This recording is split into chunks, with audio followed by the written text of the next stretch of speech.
आज़ान करना दी प्रोग्राम आपकी आवाज़। ये पीछे एक फैमिली आप देख रहे हैं, जर्मनी में रहते हैं और ये जनाब 10 साल से जर्मनी में रह रहे हैं। 3 इनके बच्चे हैं और तीनों ही जर्मनी में पैदा हुए। सियासी पनाह का केस है ये, और इनको अरसा दराज से डोल्डिंग दी हुई है। 10 साल बहुत ज़्यादा अरसा होता है। अब हुआ ये है कि इनको काफ़ी दफ़ा एम्बेसी में भेजा गया, पाकिस्तानी एम्बेसी में, कि आप वहाँ से पासपोर्ट बनवा के लाए। ये म्यूनिख का एरिया, म्यूनचन का एरिया जहाँ पे रहते हैं, तो ये पासपोर्ट अभी तक नहीं बनवा सके और इनको वापस भिजवाने के लिए जर्मन गवर्नमेंट जो है वो पूरी कोशिश करती रही। किस्मत अभी तक अच्छी इनकी कि अभी तक इन्हें वापस नहीं भिजवाया गया। जो बच्चे हैं उनके बारे में बता दें कि वो जर्मन जानते हैं, और ये मैं बता देता हूँ कि उर्दू ना उनको लिखनी आती है ना पढ़नी आती है, बोलनी तो घर में ज़ाहिर है, जब माँ बाप बोलेंगे तो बच्चे भी बोलना शुरू हो जाते हैं। ये नौबत यहाँ तक क्यों पहुँचती है ये भी आज आपको बताएंगे।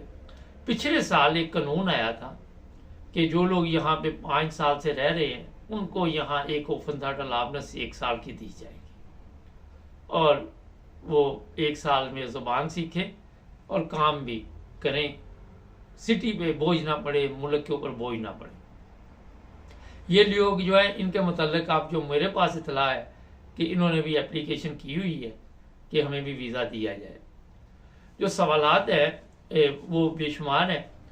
इसमें जो बायरन का एरिया है उसमें बहुत बड़ी तादाद में लोगों ने फ़ायदा उठाया। कोई 13,000 के करीब ऐसे केस थे, तो 7,000 के करीब लोगों ने ये फ़ायदा उठाया। वहाँ पर उनको ओफनसाट अलावनेस से 1 साल की दे दी गई, और उसमें ये होता है कि 1 साल में आपने जो मैंने अभी बताया कि ज़बान और काम दोनों चीज़ें जो हैं इसकी तरफ तवज्जो देनी है।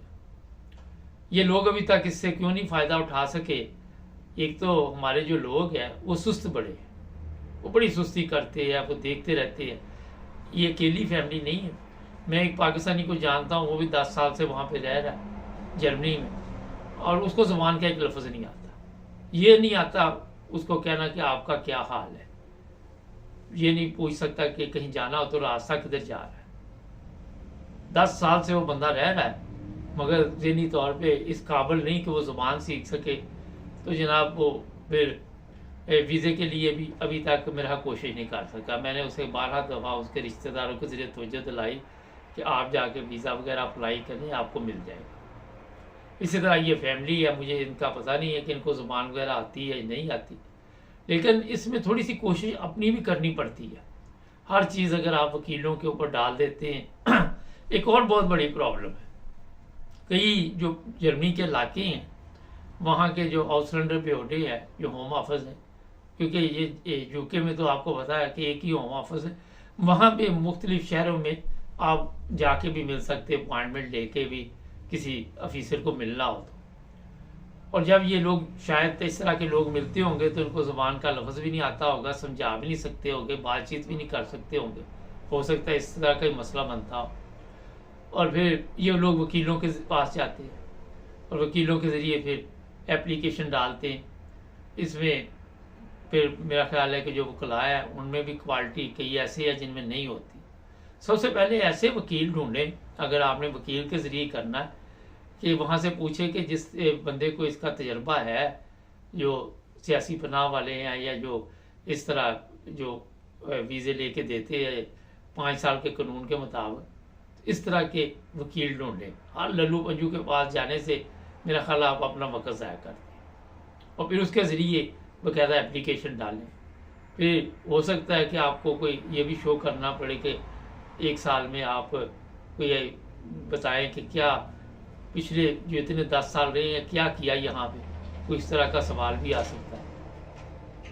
तो जो लोग बिल्कुल फारग बैठ जाते हैं वो भी बेवकूफ़ी करते हैं, कुछ ना कुछ काम धंधा करना चाहिए, नहीं है तो स्कूल में जाना चाहिए, ज़बान सीखनी चाहिए। सबसे जो ज़रूरी प्रॉब्लम इस वक्त वहाँ जर्मनी में देखने में आई है वो है ज़बान का मसला, और लोगों को ज़ुबान की वजह से जर्मन पासपोर्ट भी नहीं मिल रही, नेशनलिटी भी नहीं मिल रही।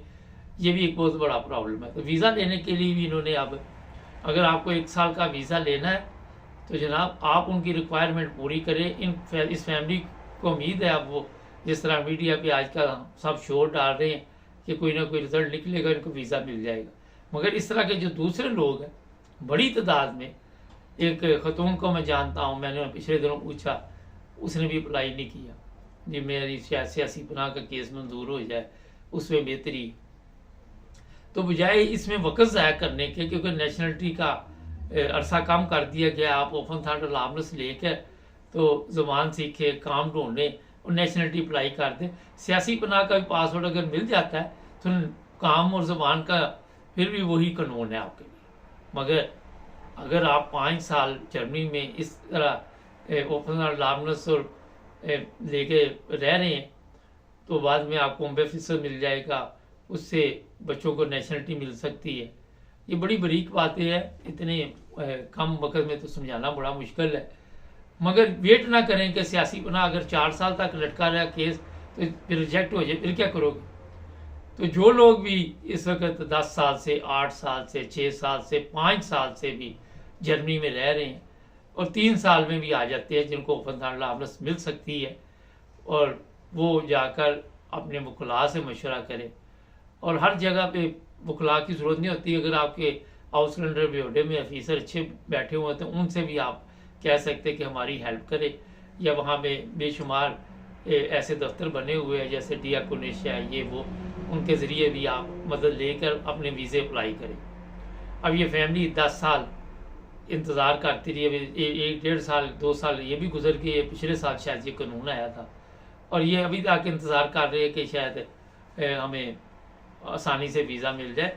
वीज़ा मिलने के बाद भी आपने काम करना, काम भी करना, ज़बान भी सीखनी। जब आपने अगला वीज़ा लेने जाना है तो फिर आपसे ये सवालात होंगे कि जनाब ज़रा अपनी फ़र्दीन बिशानी को लाएँ, पे स्लिप लाएँ, बैंक स्टेटमेंट लाएँ, ज़बान का कहाँ पे आपने कोर्स किया वो पेपर लाएँ, और फिर वो वीज़ा जो है वो आगे बढ़ेगा। ये ना कि वो ही हिसाब हो जाए कि दोबारा डोल्डिंग आपको दे दे। और ये फैमिली अब डोल्डिंग पे है।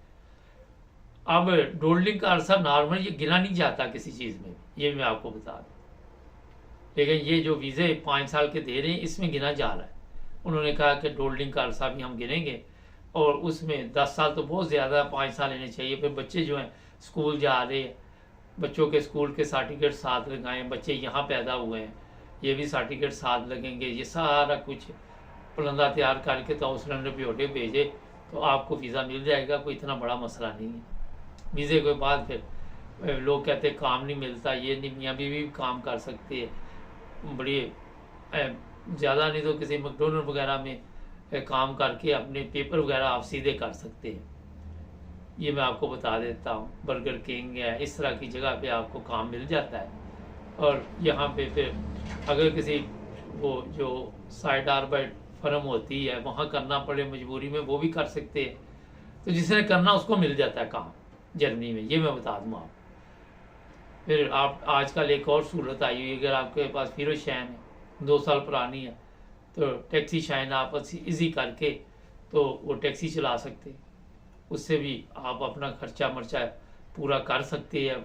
जिसके पास भी काम करें उसे कहें मैं फुल टाइम काम करूँगा, जितनी भी ड्यूटी गवर्नमेंट ने वहाँ इजाज़त दी हुई है 9 घंटे या 10 घंटे वो पूरी ड्यूटी करे और टैक्स वगैरह देकर अपना क्रंका कासे चलाएं, उससे भी आप ये फ़ायदा उठा सकते हैं जो वीज़ा ओपन थर्ड अलाउंस।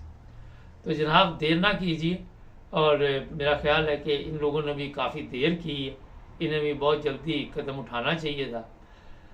हमारा मकसद होता है कि आपको इन्फॉर्मेशन देते रहें कि जर्मनी हो, यूके हो, यूरोप हो, दुनिया भर में क्या हालात चल रहे हैं। बेशुमार लोग जब प्रोग्राम देखते हैं शुक्रिया भी अदा करते हैं, और हमें भी खुशी होती है कि आपकी हम यहाँ से खिदमत कर रहे हैं, कोई ना कोई रास्ते बता रहे।